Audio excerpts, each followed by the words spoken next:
क्षमा breaking Jain news. बड़े बाबा का बड़ा प्रांगण है और छोटे बाबा का विशाल संघ समूह यहां विराजमान है। मांगलिक कार्य कैसे ना हो, एक और मंगलमय मेला हम सभी के सामने आगामी कुछ दिनों पश्चात प्रस्तुत होने वाली है। बहुत ही शुभ मुहूर्त में,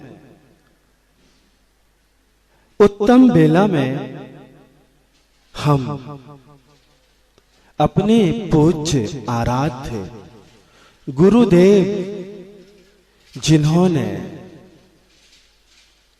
कितनी सुंदर परिकल्पना की थी, उस परिकल्पना को चरितार्थ होते देखेंगे।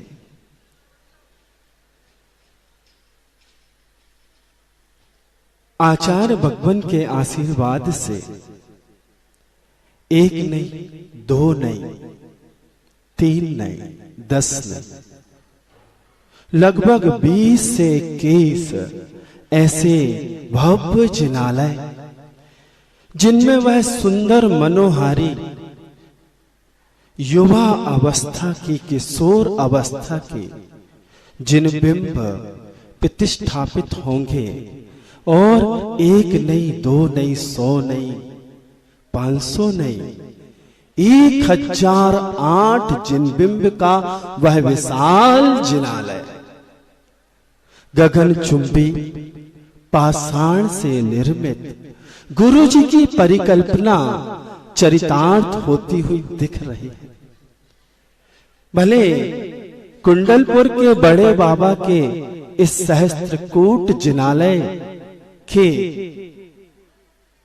इस प्रतिष्ठापन समारोह में आज आचार्य भगवान उपस्थित नहीं है, लेकिन उन्होंने इस सहस्त्रकूट जिनालय का पंच कल्याणक महोत्सव 2 वर्ष पूर्व और उसके बाद सर्वोदय तीर्थ क्षेत्र अमरकंटक में जिनबिंब प्रतिष्ठापन भी कराया और वेदी पर उन जिनबिंबों की स्थापना भी कराई।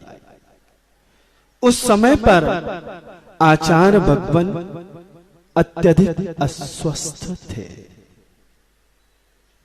यहां तक कि पंच कल्याणक महोत्सव के कार्यक्रम में वह मंच पर उपस्थित अपनी उपस्थिति दर्ज नहीं कर रहा। पंच कल्याणक महोत्सव पूर्ण हुआ, उन्होंने मंदिर परिसर से ही ज्ञान कल्याणक की क्रियाएं संपादित की और पूर्ण होने के बाद जब सभी जिनबिंब उस जिनालय में विराजमान हो गए, उनके शरीर की क्षमता नहीं थी, रोग का इतना उनके ऊपर प्रभाव था, प्रतिकूल परिस्थिति थी। जब वेदी पर जिनबिंब विराजमान हो गए, उनको सूचना मिली तो एक दिन उन्होंने ठान लिया कि मुझे तो जिन बिंबों के दर्शन 1008 कैसे चमक रहे होंगे, कैसे दमक रहे होंगे। कुछ लोगों का मानना है कि गुरुजी नहीं है तो चमक और दमक चली गई, ये उनका मानना हो सकता है। आज बुंदेलखंड की चमक और दमक जो भी दिखने में आ रही है, वो सिर्फ और सिर्फ आचार्य विद्यासागर महाराज के।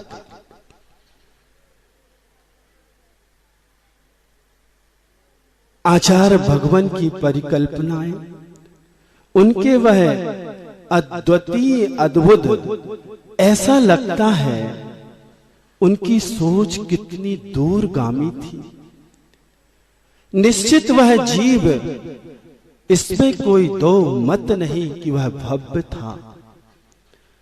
और हम सबके भाग्य से इस दुर्धर पंचम काल में उस महामना ने जन्म लिया।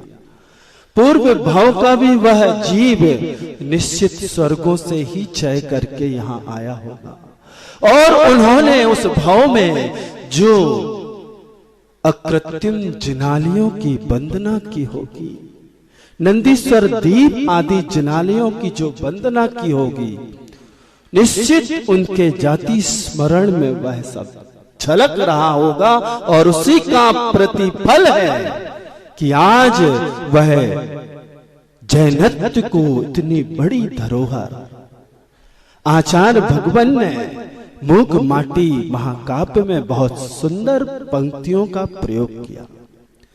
कृति रहे संस्कृति रहे, कृति रहे संस्कृति रहे, आगामी असीम काल तक जीवित जागृत जयवंत, जिन शासन जयवंत रहे। आचार्य भगवान की परिकल्पना आगामी 8 तारीख से 11 तारीख श्रुत पंचमी महापर्व तक हम गुरु नाम गुरु ज्ञान सागर जी महाराज उनकी पुण्य तिथि से इस कार्यक्रम का मंगला चरण प्रारंभ करेंगे, और 10 तारीख में वह जिनबिंब उस जिनालय में विराजमान होंगे, और हम सब अपने इन चर्म चक्षुओं से उन जिन बिंबों का उस जिनालय में गदगद भावों से, भक्ति से, श्रद्धा से प्रतिदिन लगभग सभी लोग बड़े बाबा जाते हैं। बड़े बाबा जाते हैं तो बड़े बाबा का वैभव बहुत बड़ा है, उनका अतिशय असीम है। जब बड़े बाबा बड़े जिनालय में, नवीन जिनालय में विराजमान हुए, और उनके दाहिनी और बाईं ओर और उनके सामने नृत्य मंडप में ऊपर प्रथम तल पर आचार्य भगवान की परिकल्पना के अनुरूप त्रिकाल 24 के जिन बिंबों की प्रतिष्ठापना हो। हम जब भी ऊपर जाते हैं, हम प्रथम जो भगवान के बाईं ओर जिनालय है, जिसमें मुनि सुब्रत नाथ मूल नायक के रूप में विराजमान है, साथ में 24 बाहर विराजमान, उन भगवंतों के जब दर्शन करते हैं तो रोम रोम रोमांचित हो जाता है, हृदय हर्षोल्लासित हो जाता है। भक्ति की भंगिमा, आराधना ऐसी हर्षोल्लासित होती है उन जिन बिंबों को देख के कि पता नहीं हमारे कौन से जन्म का पुण्य फलीभूत हुआ है।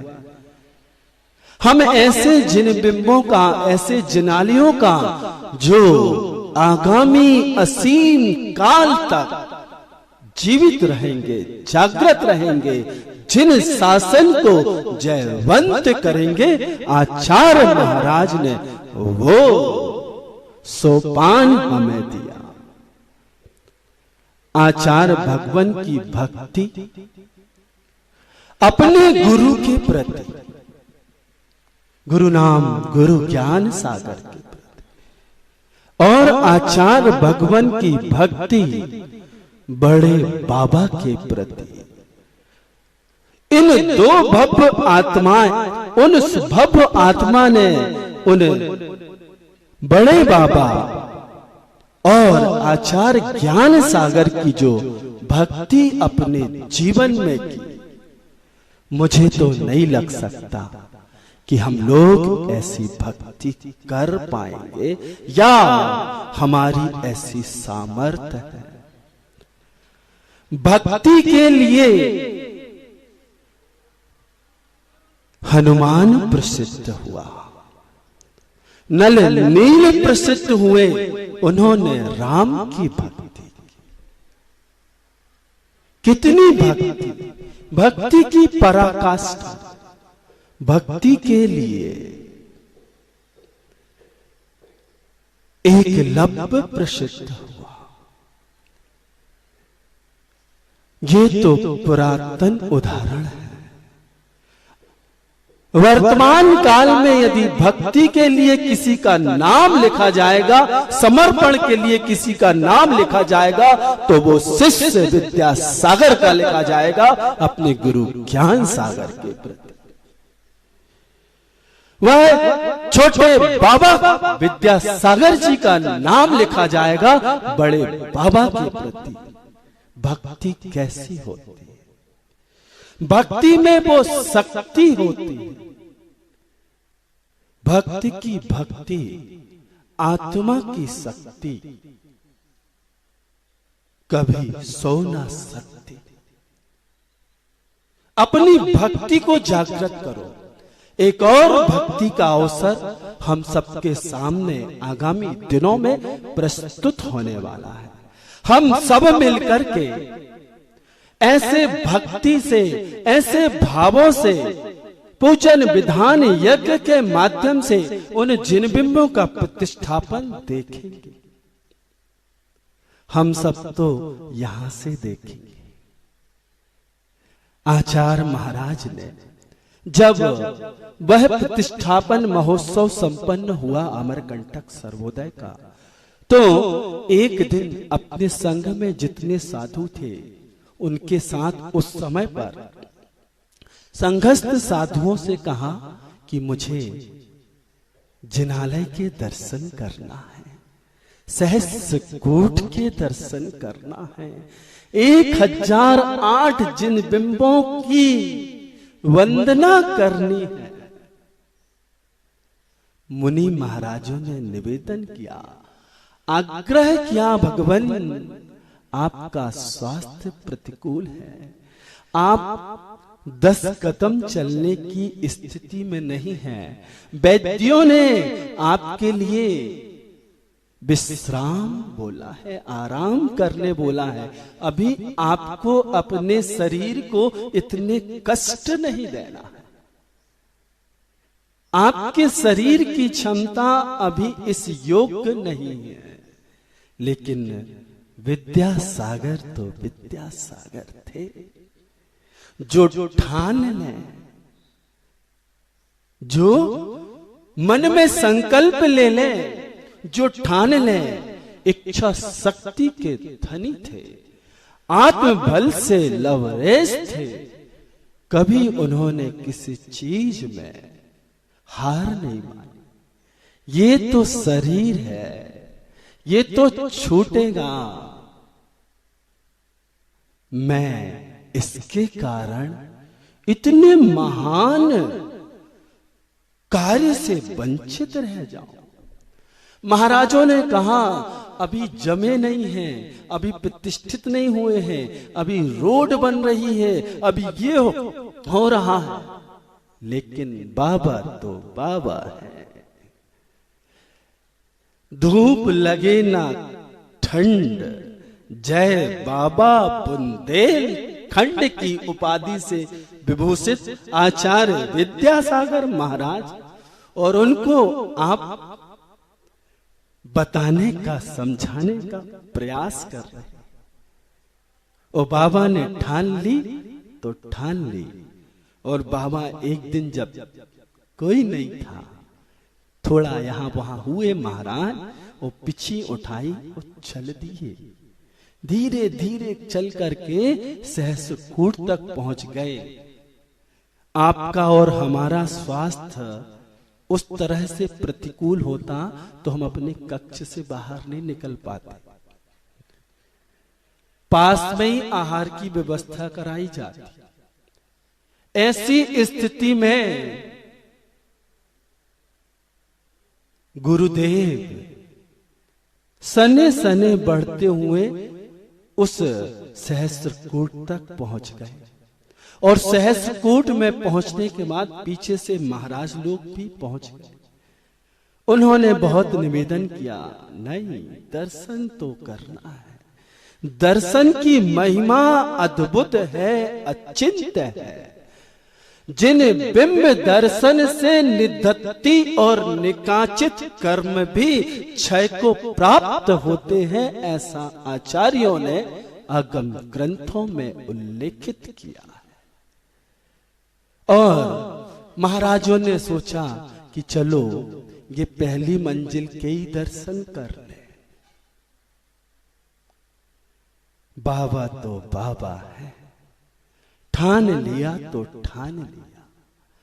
सुनते हैं अमरकंटक का सहस्त्रकूट सबसे ऊंचा है। यदि यहां का 7 मंजिल का है तो वहां का 11 मंजिल का है। और बाबा वैसी परिस्थिति प्रतिकूलताओं में भी एक एक जीना चढ़ के सबसे ऊपर की टोंग तक गए, 11 मंजिल तक गए। एक एक जिन बिंब को जय हो, जय हो, धन्य हो, धन्य हो, नमोस्तु भगवन, नमोस्तु भगवन, नमोस्तु। कितने गदगद भाव, कितने हर्षोल्लासित, कितने पुलकित रहे होंगे अपनी इस जो परिकल्पना उन्होंने की थी उसकी पूर्णता को देख के। तो आप और हम अपने चर्म चक्षुओं से 9, 10, 11 तारीख में उस दृश्य को पुनः दोहराएंगे। और निश्चित वह भव्य आत्मा अपने तीसरे नेत्र से जो उनको फैसिलिटी है, भाव प्रत्यय से उनको जो अवधि ज्ञान प्राप्त हुआ है, निश्चित वो वहां से सब कुछ देख रहे होंगे। और उस दिन सब लोग तैयार होके जाना, अनुभूति करना, एहसास करना, आभास करना। आप सबके साथ आपके आराध्य भी एक एक जिन बिंब को नमोस्तु निवेदित कर रहे होंगे। वहीं से बैठे बैठे उनकी यह परिकल्पनाएं अभी कुछ दिन पूर्व भोपाल वाले आए थे। हमारे 2 चातुर्मास भोपाल में हो गए। एक आचार्य भगवान की चरण सन्निधि में 2016 में एमपी नगर, और दूसरा उनकी आज्ञा से 2020 में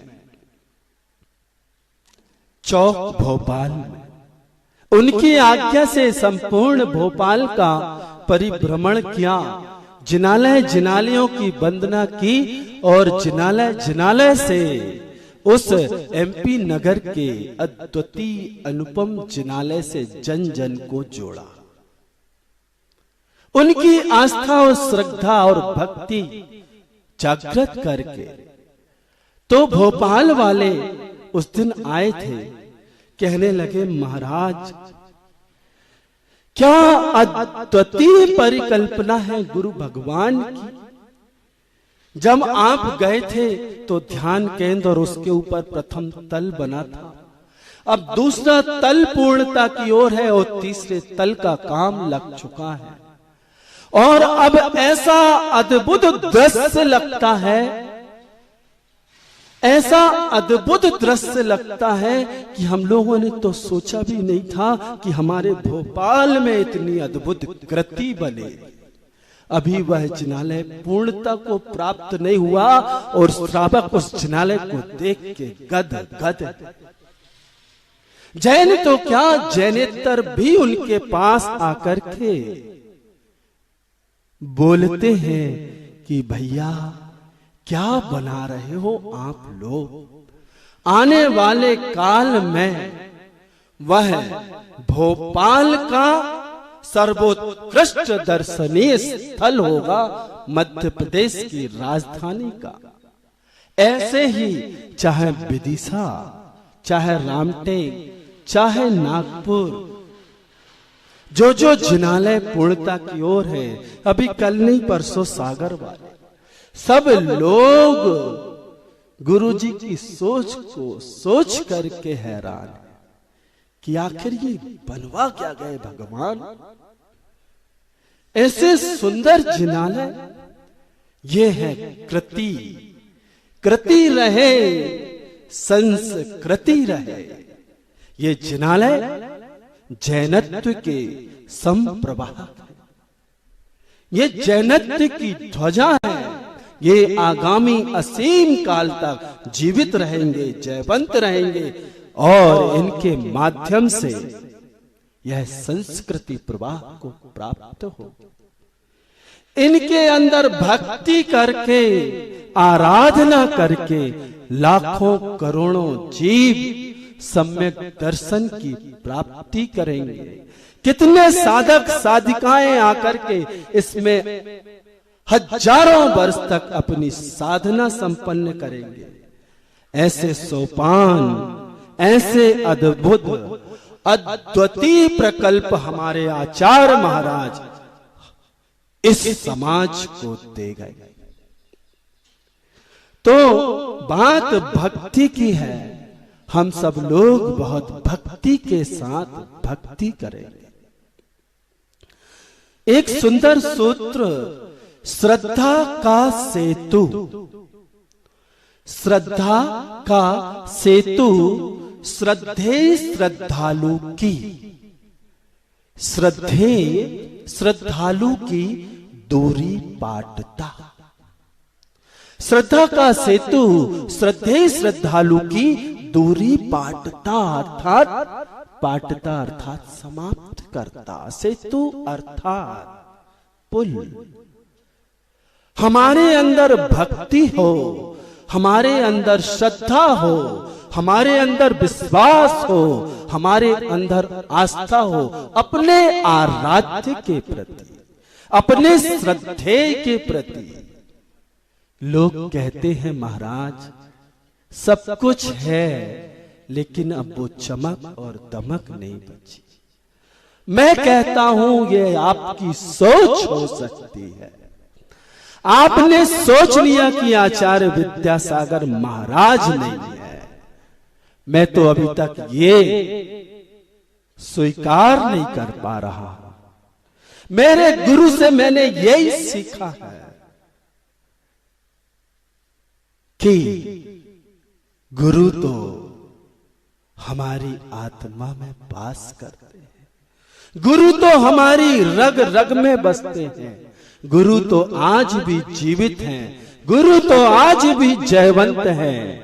अपने सिद्धांतों के माध्यम से, अपने आचरण के माध्यम से, अपनी चर्या के माध्यम से, अपने सूत्रों के माध्यम से ऐसा कौन सा भक्त होगा और ऐसा कौन सा शिष्य होगा जो ये बोलेगा कि मेरे गुरु मेरे पास नहीं।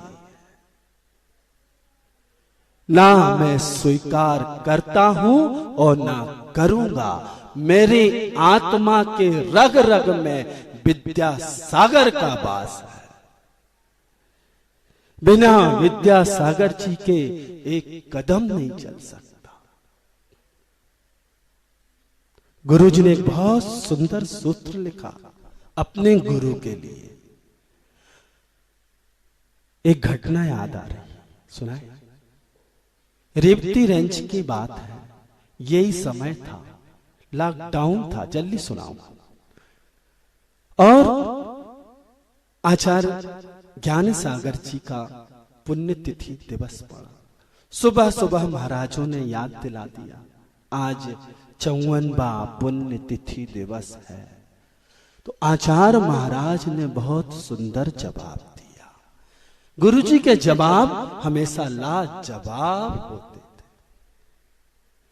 गुरुजी ने कहा महाराज से, आप लोग एक एक दिन एक एक वर्ष गिनते हैं, मुझे तो लगता ही नहीं कि मेरे गुरु मुझसे दूर है। 54 वर्ष बाद भी वह साधक अपने गुरु के प्रति कैसा कृतज्ञ है, कैसा समर्पित है, क्या समर्पण की भावना है। अपने गुरु से सीखना है हमें। तो आज कुंडलपुर में जहां कहीं भी जाते हैं, जहां कहीं से भी गुजरते हैं, चाहे भक्ति करते हैं, चाहे एरिया पथ करते हैं, चाहे बड़े बाबा जाते हैं, चाहे वंदना करते हैं, चाहे आहार चर्या के लिए निकलते हैं, इस कुंडलपुर के कण कण में मुझे तो हर जगह विद्यासागर दिखते हैं, विद्यासागर दिखते हैं। हम क्यों माने कि हमारे गुरु हमसे दूर? प्रत्यक्ष ना सही, परोक्ष में तो हम हमेशा अपने गुरु के साथ रखेंगे, रहेंगे। उन्होंने अपने गुरु को याद करते हुए एक सुंदर सूत्र रचा। जब वह इस बुंदेलखंड में प्रवेश कर रहे होंगे, उस समय की बात है। लोगों ने कहा होगा, अरे आप तो अकेले हैं, आपके संग में और कौन है? उस समय संभवतः उनके मन में ये भाव आया होगा और उन्होंने एक सूत्र रच दिया, अकेला ना हूं, अकेला ना हूं, गुरुदेव साथ है। अकेला ना हूं, गुरुदेव साथ हैं आत्म साथ वे, हैं आत्म साथ वे। ये हमारे गुरु की चिंतन प्रणाली है। कभी उन्होंने अपने आप को, चाहे अकेले रहे हों, चाहे दोकेले रहे हों, चाहे 4 शिष्य रहे हों, जब प्रवेश किया था तो एक क्षुल्लक साथ में थे। सन 1978 नैनागिर 4 या 5 साल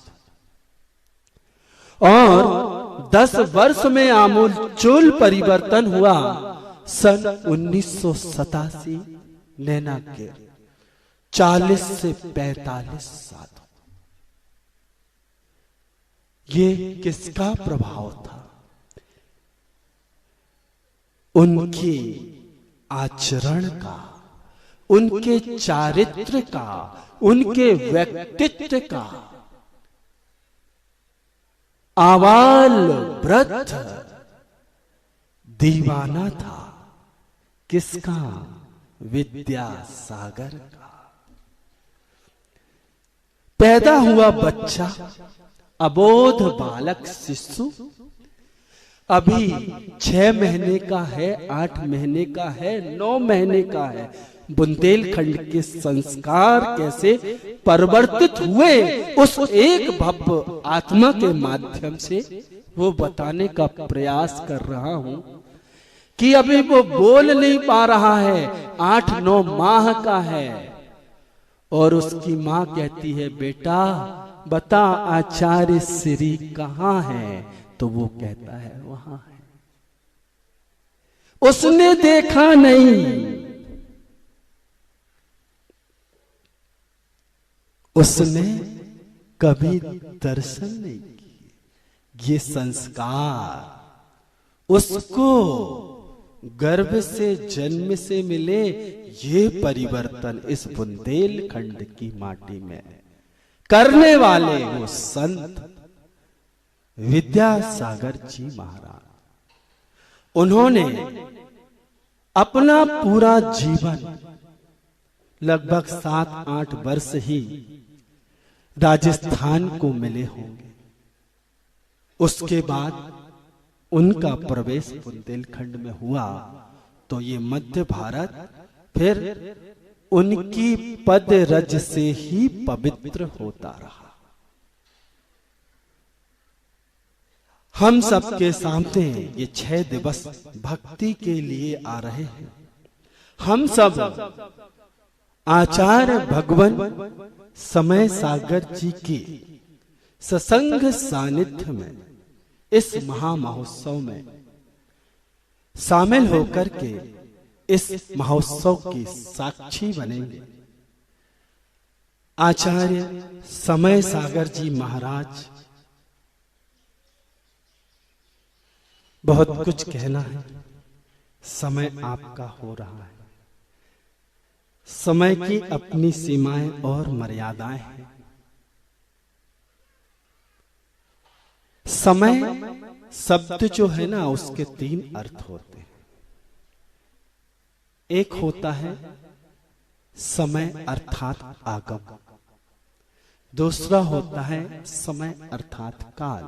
जैन आगम में काल को मापने की सबसे अंतिम इकाई समय, और समय का अर्थ होता है आत्मा।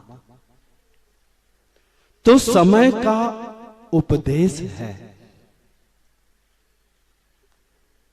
समय का उपदेश है, समय का सदुपयोग कीजिए। समय अर्थात आगम का उपदेश है कि समय अर्थात काल का सदुपयोग कीजिए। अब समय बदल रहा है,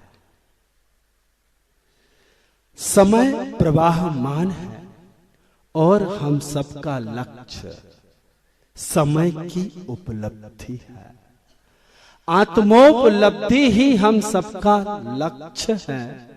तो हम ऐसे महान आचार्य समय सागर जी महाराज, क्या कहें उनके लिए। मैंने तो जब से उन्हें देखा, आप सबने भी देखा, इतना महान व्यक्तित्व, लगभग 35 वर्ष तक अपने गुरु की सन्निधि में रहे। उनसे उन्होंने समय का उपदेश ग्रहण किया, समय का सार समझा, और उस समय को ऐसा अपने आप में अंगीकार किया। लगभग 30-35 वर्ष तक आचार्य भगवान की दाहिनी ओर प्रथम सीट पर पंक्ति में कक्षा में हमेशा हमने और आपने उनको सिर्फ और सिर्फ इस मुद्रा में ही देखा। हमेशा उनकी ग्रीवा गुरु के समीप नतमस्तक रहती थी, और उन्होंने अपने गुरु विद्यासागर जी से समय का सार ग्रहण किया। 35 वर्ष तक सिर्फ और सिर्फ इन 2 कानों का उपयोग करके पीते रहे, पीते रहे, पीते रहे।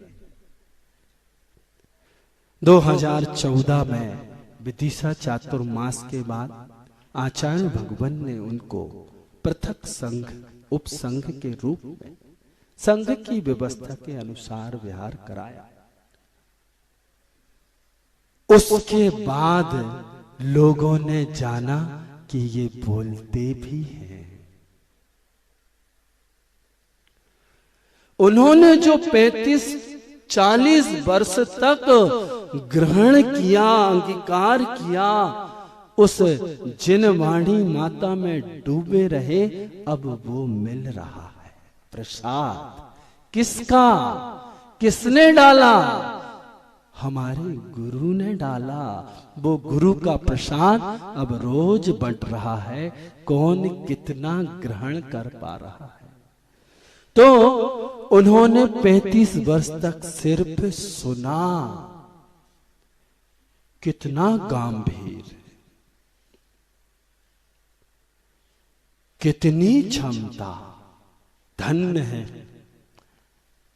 गुरुजी जाते जाते अपनी प्रतिछवि हमें दे गए, जिनकी छाया में हम उनमें ही गुरु को देखते हैं। उनमें ही गुरु को महसूस करते हैं और उनमें ही गुरु का आभास पाते हैं। हमें लगता ही नहीं कि गुरु जी नहीं है। ऐसे महान आचार्य समय सागर जी हमें मिले हैं। हम उनके दिशा निर्देश में परंपरा आचार्य, परंपरा से गुरु की आज्ञा से जो आचार्य आज हमारे सामने उपस्थित हैं, उनके दिशा निर्देश में हम सब भी अपनी समय की उपलब्धि की ओर आगे बढ़ें। हम सब भी समय को समझें, समय को जानें और समय में जीने का प्रयास करें।